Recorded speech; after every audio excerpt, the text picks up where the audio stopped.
Now, I can hear birds, which is a good sign for water. I'm pretty sure there's water around here.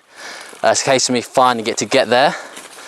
And I've dumped some of my bags over where it's a bit closer to where it should be.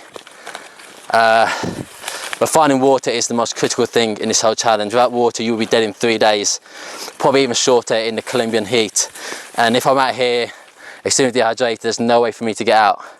So that'd be death, essentially,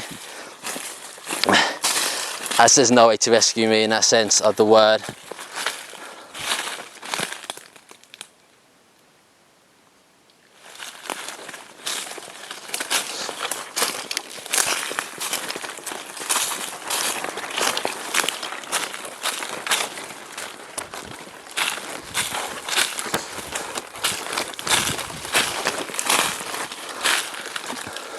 I can just about see the water beyond the tree line.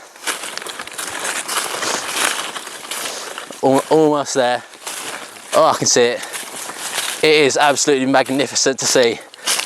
I kind of knew it was going to be around here somewhere, and I'm happy to have found it finally.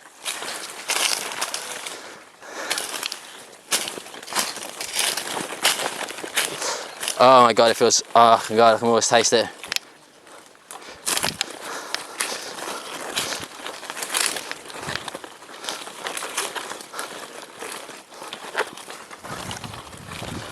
Oh god, look at that, look at that. Oh.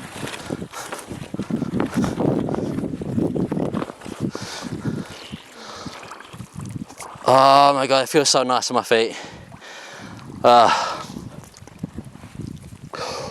Oh my god, it's cooling me down a bit. Unfortunately, it's not moving too fast. And it does look a bit dirty. I know I've stepped there, which makes it look a bit more dirtier. This water's not moving too fast, and I'm out here for a certain amount of time. And if I get sick, there's no way for me to get out because I won't have the energy to.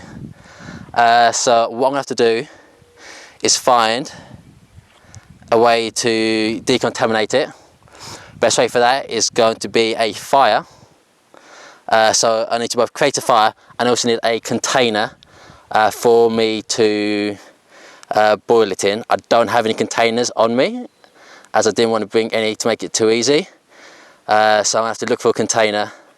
But first I'm gonna kind of like find a place to make camp, or like for kind of temporarily, whilst I go and do these kind of tasks.